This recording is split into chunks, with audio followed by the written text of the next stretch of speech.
Pada tahun 1996, di sebuah daerah bernama Patna di India, seorang pria bernama Anand Kumar memenangkan kompetisi kejuaraan matematika. Acara tersebut juga dihadiri oleh Menteri Pendidikan, dan dalam pidatonya, ia membanggakan Anand Kumar karena telah memenangkan kejuaraan tersebut. Terlihat menteri tersebut menyemangati bahwa orang India harus mendunia, karena dunia tidak hanya diisi oleh orang Amerika, Inggris, Jepang, dan Cina. Menteri tersebut juga berkomitmen untuk membantu siapa saja yang membutuhkan bantuan secara sosial dan ekonomi asalkan tujuannya adalah untuk membangun India. Setelah kompetisi tersebut, Anand langsung menemui pacarnya, Supriya, dan menceritakan rencana masa depannya untuk kuliah di Oxford atau di Cambridge dan mendapatkan gelar doktor. Di bidang matematika, kecintaan Anand terhadap matematika sangat tinggi, bahkan surat cinta untuk pacarnya ditulis dalam bentuk biner. Anand juga sering menghabiskan waktu di perpustakaan kampus yang berada di daerah lain untuk menyelesaikan soal matematika dari jurnal luar negeri. Suatu hari ia ketahuan dan diusir oleh pustakawan. Saat itu, ada seorang office boy yang mengatakan kepada Anand, jika Anand ingin memiliki akses gratis di kampus selama 1 tahun, ia harus membuat sebuah artikel yang dapat dipublikasikan di jurnal luar negeri, agar Anand dapat dengan bebas membaca semua jurnal di perpustakaan. Tentu saja saran itu sangat memotivasi Anand, jadi dia tidak membuang-buang waktunya. Dia langsung mengerjakan soal matematika yang belum pernah dipecahkan oleh siapapun. Dia mengerjakan soal tersebut di sekolah lamanya, dan sore itu Anand berhasil menyelesaikan soal tersebut.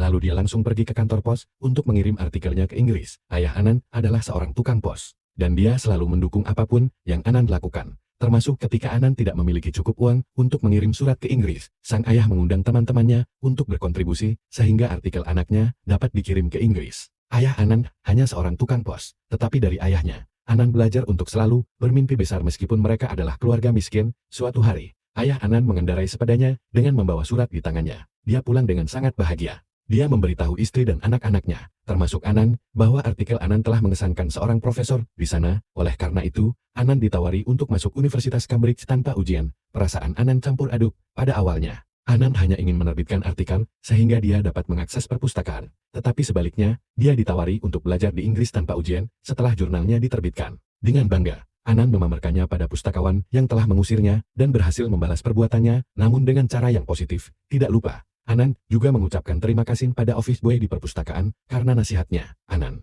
mampu meraih prestasi yang luar biasa. Kedua orang tua Anand pun sangat senang. Mereka mempersiapkan segala keperluan untuk Anand, terutama ayah Anand. Saat mengurus paspor Anand, ia tak henti-hentinya membicarakan kecerdasan Anand kepada orang-orang. Karena prestasinya, Anand menjadi lebih percaya diri untuk bertemu dan berkenalan dengan ayah Supriya. Walaupun ayah Supriya masih ragu, karena Anand hanyalah anak seorang tukang pos, namun di sisi lain, ayah Supriya mengakui kehebatan Anand yang akan kuliah di Inggris. Namun, sebelum berangkat ke Inggris, keluarga Anand mengalami masalah keuangan. Biaya untuk mempersiapkan keberangkatan Anand ke Inggris masih belum mencukupi. Rencana mereka ingin meminta bantuan kepada Menteri Pendidikan karena teringat pidato menteri saat di panggung perlombaan. Singkat cerita, Anand dan ayahnya mendatangi Menteri Pendidikan untuk meminta bantuan. Namun sayang, menteri tersebut tidak mendengarkan cerita Anand. Bahkan dengan mudahnya ia lupa ucapannya beberapa minggu yang lalu. Anand dan ayahnya pulang. Dengan kecewa, sang ayah meyakinkan anaknya untuk tidak khawatir karena ia akan berusaha lagi untuk mencari dana agar Anand bisa mengejar mimpinya. Ayah Anand terus berusaha untuk mencari uang tambahan. Ia bahkan menjual semua perhiasan istrinya dan juga meminjam uang ke bank meskipun ditolak. Bahkan ia menagih hutang ke teman-temannya, tetapi semuanya tidak menghasilkan solusi. Suatu malam, seluruh keluarga kecewa dengan kemungkinan Anand tidak akan berangkat ke Cambridge, dan sialnya, di saat yang bersamaan, sang ayah jatuh sakit. Anand dan saudaranya segera membawa ayah mereka ke rumah sakit di bawah hujan lebat dengan bersepeda. Anand sangat ingin menyelamatkan ayahnya. Tetapi takdir berkata lain, rantai sepedanya putus di tengah jalan, sehingga ayahnya tidak bisa mendapatkan pertolongan. Sampai Supriya mendengarkan tentang nasibnya yang malang, ia pun merelakan Supriya untuk menikah dengan pria lain, karena Anand merasa tidak punya masa depan untuk menghidupi keluarganya. Setelah ayahnya meninggal, Anand harus mencari nafkah dengan berjualan kue menggunakan sepeda ayahnya, dan seakan melupakan mimpinya, karena ia membungkus makanan tersebut menggunakan lembaran buku matematikanya. Yang terpenting bagi Anand sekarang adalah membantu perekonomian keluarganya. Suatu sore Anand hampir tertabrak mobil dan dia jatuh. Pemilik mobil itu adalah orang kaya yang ternyata tahu tentang Anand Kumar. Anand mungkin tidak mengenal pria itu, tetapi dia mengenal Anand yang cerdas dan berbakat. Dia bertanya-tanya, bagaimana bisa Anand Kumar seorang yang cerdas, tetapi pekerjaannya adalah menjual kue. Ternyata nama pria ini adalah Lalan Singh. Lalan menyuruh supirnya untuk membawa sepeda itu. Kemudian Anand diundang untuk masuk ke dalam mobil, dan mereka pergi ke rumah mewah Lalan. Di sana Anand ditawari pekerjaan. Di India ada sebuah kampus bernama IT, Institut Teknologi India. Kampus paling favorit, sangat sulit untuk diterima di perguruan tinggi itu, dan menurut Lalan, orang kaya bersedia membayar apa saja untuk menyekolahkan anak-anak mereka di sana. Karena alasan ini, bisnis kursus belajar untuk masuk ke kampus sangat menjanjikan, dan Lalan menawari Anan untuk bergabung dengan bisnis kursus pembelajarannya dan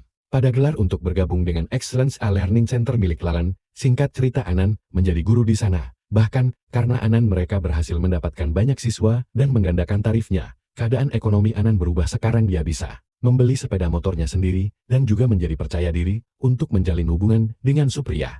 Bahkan dia juga menyewa kontrakan rumah sehingga ibunya untuk ditinggali. Namun, karena dia memiliki penghasilan yang baik darinya, yang awalnya rendah hati berubah menjadi orang lupa diri, terutama ketika dia menjadi bintang di Learning Center. Anan lupa siapa dirinya. Suatu hari usainya pesta dan bertemu dengan seorang anak kecil yang sedang mengerjakan soal matematika. Anak laki-laki ini putus sekolah, tetapi minatnya untuk belajar tinggi, dan itu menarik perhatian Anan. Karena dia sedikit mabuk, Anan pulang dengan becak, dan tukang becak itu adalah ayah dari anak laki-laki itu. Tukang becak mengatakan bahwa anaknya sangat keras kepala, karena pekerjaannya hanya belajar tidak membantu orang tuanya.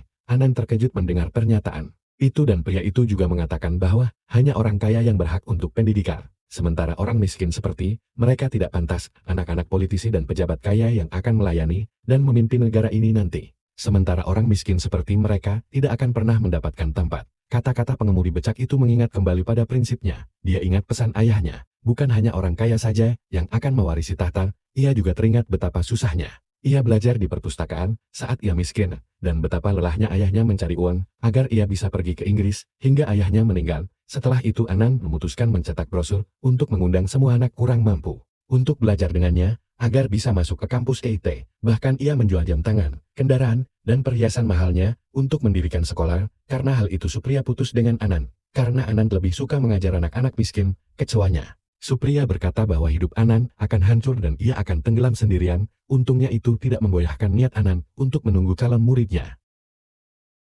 Cerita lain datang dari anak-anak miskin yang membaca brosur tentang sekolah gratis. Mereka tidak menyia-nyiakan kesempatan, mereka memiliki semangat dan motivasi. Tidak peduli seberapa jauh mereka harus bepergian, mereka tetap pergi ke lokasi. Sementara itu, tanpa diduga ada begitu banyak siswa yang tertarik untuk mendaftar di sekolah itu. Untuk memilih mereka, Anan akan memilih 30 anak terbaik untuk belajar dan tinggal bersama. Ia juga berkenalan dengan siswa terpilihnya dan ingin tahu di mana mereka tinggal, apa pekerjaan mereka sebelumnya, dan bagaimana mereka datang ke sekolah. Anan juga bertanya apa yang mereka lakukan ketika mereka diterima ke kampus favorit. Sementara itu berita tentang Anan membuka kursus gratis diketahui Lalan. Bahkan para siswa meminta pengembalian uang jika bukan Anan Kumar yang mengajar mereka. Ini membuat Lalan ke sekolahnya dengan maksud mengundang kembali Anan untuk mengajar di tempatnya. Tetapi Anan menolak untuk kembali dengan alasan bahwa 30 anak itu membutuhkannya. Lalan bahkan menawarkan untuk menggandakan gaji dan berjanji untuk mencari guru lain untuk anak-anak miskin ini. Tetapi Anan masih menolak. Lalan kesal dan berjanji akan menghancurkan tempat dan mengecil hati para siswa. Di malam hari kata-kata Lalan membuat Anan kepikiran. Sejak itu para murid semua tampak takut dan kehilangan harapan. Anan menyemangati mereka bahwa tidak ada yang perlu ditakutkan. Kelaparan, kerasnya hidup, dan hampir mati, semua telah dialami. Anan mengatakan mereka akan mati saat lahir di garis kemiskinan dan meminta siswanya untuk membuktikan bahwa mereka juga memiliki hak untuk sukses dan dapat mencapai impian mereka. Setelah mendengarkan motivasi Anan, anak-anak bersemangat. Lagi, 2 bulan berlalu Lalan menerima ancaman dari orang tua murid karena Lalan sudah berjanji bahwa Anan akan kembali mengajar. Padahal Anan tidak akan kembali. Lalan diancam, jika Anan berhenti mengajar di sana, mereka akan mengambil kembali semua uangnya. Lalan kemudian memerintahkan seorang polisi untuk mengancam Anan dan memintanya untuk menutup sekolah itu karena dianggap telah merusak pasar. Ia bahkan menuntut pembayaran dari Anan. Tentu saja Anan menolak dan mengatakan bahwa ia tidak akan membayar apapun karena ia tidak mempunyai uang. Ia juga tidak akan menutup sekolahnya. Cara Anan mengajar memang tidak biasa. Ia selalu menjadikan segala sesuatu di sekitarnya sebagai masalah yang harus dipecahkan. Tentu saja itu berhubungan dengan sains. Misalnya, Anan menyuruh murid-muridnya untuk menghitung kecepatan bola, kecepatan kereta api, dan menghitung persamaan dengan analogi kehidupan di sekitarnya. Anan lebih memilih untuk menghidupkan imajinasi murid-muridnya dengan tujuan untuk meningkatkan cara berpikir kreatif mereka agar tidak terpaku pada buku, tetapi mengerti caranya. Suatu hari Lalan dan polisi mencoba untuk mengganggu sekolah Anan dengan memutus aliran listrik, namun Anan malah menyuruh mereka untuk mencari solusi dan membuat listrik sendiri dengan keterbatasan yang mereka miliki. Tetapi mereka dapat menemukan solusi sendiri dan tidak terlalu bergantung pada Anan. Karena buku yang mereka miliki terbatas, mereka mencari cara agar mereka semua dapat belajar hanya dengan satu buku. Secara tidak terduga alih-alih membantu dan mendapatkan uang tambahan untuk membeli buku, mereka bahkan membuat proyektor mereka sendiri. sehingga satu buku dapat ditampilkan untuk dilihat bersama. Anan memang bersaing dengan Lalan, tetapi sayangnya dia tidak dapat menang melawan rasa lapar. Mereka tidak dapat meminjam uang dari Ban, karena sekolah itu tidak menguntungkan, dan tidak ada jaminan. Karena itu dengan berat hati Anan pergi menemui Lalan untuk mendapatkan sumbangan uang yang akan digunakan untuk memberi makan murid-muridnya. Dan Lalan menantang Anan untuk berkompetisi. Jika siswanya Anan dapat mengalahkan siswa terbaik Lalan, maka Lalan akan memberikan Anan murid-muridnya makan gratis selama 3 bulan. Tetapi jika siswanya Anan kalah, maka Anan harus menutup sekolah gratisnya dan kembali mengajar di Excellence Learning Center. Tidak punya pilihan, Anan setuju. Mereka juga membuat perjanjian di depan saksi seorang mentor di lembaga kursus Lalan. Keesokan harinya Anan dan 30 anak didiknya datang ke lembaga pembelajaran Excellence Lalan. Mereka mengikuti ujian bersama. Kemudian keesokan harinya, mereka harus datang lagi untuk mendengar pengumuman hasil ujian. Lalan mengundang banyak wartawan. Kemudian mentor yang mengawasi ujian kemarin juga datang. Tanpa diduga ternyata mentor ini adalah pacar baru Supriya. Tentu saja Anan terkejut melihat kehadiran Supriya. Pranov adiknya memberitahu bahwa salah satu murid mereka Fuga tidak ditemukan. Dan uang mereka juga hilang. Singkat cerita, mentor itu mengumumkan bahwa pada Anan sekolahnya hanya mendapat 49 dari total soal, sedangkan Excellence mendapat 50%. Oleh karena itu Lalan memenangkan taruhan. Dia sangat senang dan langsung memanggil Anan dan di atas panggung untuk mengumumkan bahwa sekolahnya akan ditutup. Dengan berat hati Anan naik ke panggung. Semua murid menunjukkan wajah sedih. Saat Anan berdiri dan berbicara, dari belakang ada seorang reporter yang berteriak dan bertanya, apakah benar bahwa Anan harus menutup sekolahnya? Apakah ada perjanjian seperti itu? Jika tidak, maka Anan tidak perlu melakukannya. Dengan percaya diri Lalan memerintahkan mentor yang menjadi saksi untuk menunjukkan surat perjanjian. Tetapi untungnya surat itu tidak ada di tasnya dan ternyata Supriya lah yang telah membantu Anan dengan mencuri kertas dan kemudian melaporkannya ke reporter.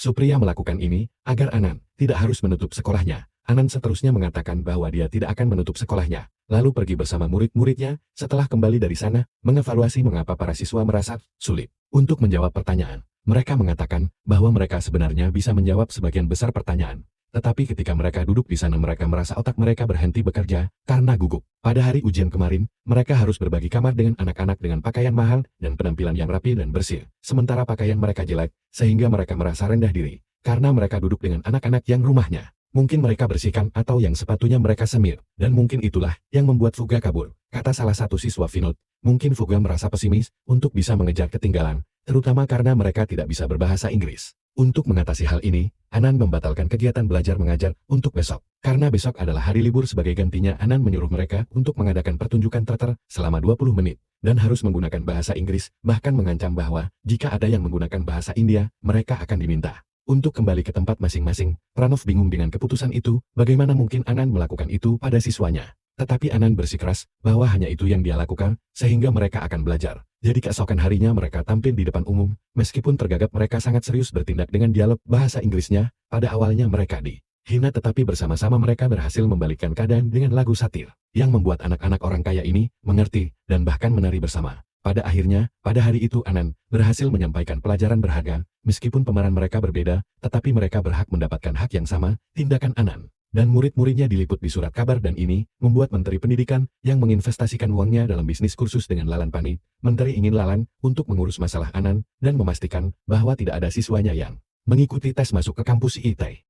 Di malam hari seorang reporter datang ke Anan. Dia datang dengan seorang pembunuh yang mengatakan kepadanya bahwa ada hadiah uang bagi siapa saja yang ingin membunuh Anan. Pria ini tidak mau melakukan itu karena dia merasa berhutang budi kepada ayah Anan. Karena sejak dia di penjara, ayah Anan selalu memberitahu ibunya bahwa dia bekerja di luar kota agar ibunya tidak sakit. Pranav meminta bantuan polisi, tetapi polisi menolak untuk membantu. Dia kemudian mengatakan, jika takdir menginginkan seseorang mati, maka tidak ada lagi yang bisa dilakukan. Setelah kembali dari kantor polisi, Pranav berpikir untuk mencari senjata untuk melindungi saudaranya. Sementara itu, ketika dalam perjalanan untuk membawa makanan untuk muridnya, Anan diserang oleh orang tak dikenal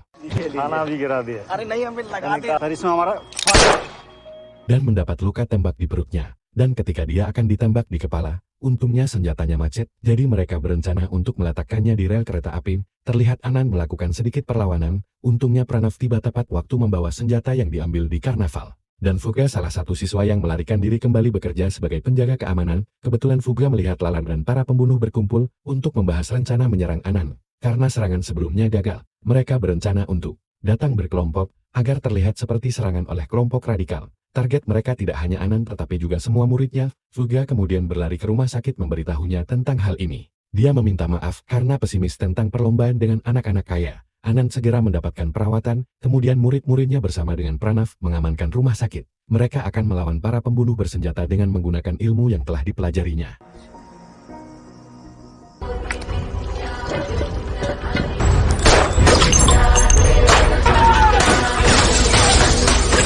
हो सकता है उल्लू बना रहे हैं साले।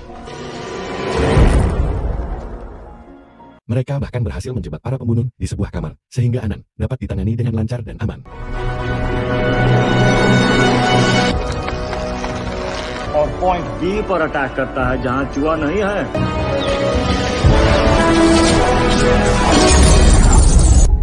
Setelah penyerangan keesokan paginya para siswa tertidur di pintu masuk kampus AT. Pagi itu, mereka merasa siap meskipun kelelahan melawan para pembunuh tadi malam. Beberapa hari berlalu, dan pengumuman ujian pun tiba saat menunggu. Anand mengajak para siswanya untuk mengingat orang tua mereka di rumah. Bagaimana orang tua mereka berjuang meskipun mereka miskin, tetapi tetap berusaha untuk menghidupi mereka. Dan bagaimana mereka semua berjuang untuk dapat datang ke sekolah, untuk belajar dan mengubah nasib ekonomi keluarga mereka dengan pendidikan. Hasil ujian telah keluar dan dapat dilihat oleh para peserta. Anand berdebar-debar khawatir untuk para siswanya berapa banyak dari mereka yang akan masuk kampus, dan berapa banyak dari mereka yang akan kembali ke tempat-tempat yang kotor dan kumuh untuk bekerja. Pranav kemudian memberitahu bahwa Anand telah berhasil membawa 30 orang siswanya untuk masuk ke kampus IT, semuanya berhasil masuk ke kampus favorit. Anand Kumar tidak hanya menciptakan 30 siswa hebat dalam satu waktu, tetapi ia juga telah mengubah ribuan orang sekaligus, karena ketika seorang anak belajar maka seluruh keluarga akan mendapatkan kesempatan, dan setiap generasi bisa mendapatkan bahkan kesempatan yang lebih baik. Super 30 dipuji sebagai sekolah terbaik di Asia pada tahun 2010 oleh majalah Time, dan dipuji sebagai sekolah paling inovatif di dunia. Bahkan utusan Presiden Obama saat itu memuji Super 30 sebagai sekolah terbaik. Di India, hingga sekarang Anand masih mengajar di gedung tempat ia mulai mengajar. Anak-anak miskin mendapatkan pendidikan, ia menolak bantuan pemerintah, dan menyukai gayanya sendiri. Ia dan keluarganya masih menerima ancaman. Anand melakukan semua ini bukan untuk uang atau kemewahan. Ia bahkan rela meninggalkan semuanya hanya untuk mematahkan tradisi bahwa hanya orang kaya yang bisa sekolah menengah dan berkarir di India. Namun orang miskin juga memiliki hak untuk meningkatkan kehidupan mereka dengan pendidikan, karena menurut Anand pendidikan adalah satu-satunya jalan keluar dari kesulitan dalam kemiskinan.